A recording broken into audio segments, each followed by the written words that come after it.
there could be more trades about to happen, and that's based on what Stephen Jones had to say over at 105.3 The Fan earlier in the week and leading up to the NFL draft. And by the way,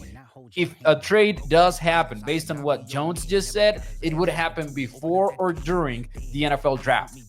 But the quote that really caught our attention was that during his answer to this question about trading draft picks, he did say, I think we got a lot of done this offseason, and like I said, it's not over yet. We will continue to look at opportunities to help this football team. The fact that Jones is saying that they're not done yet and that there is some value out there, to me suggests that they are very open and even looking into pulling off trades for their late round draft picks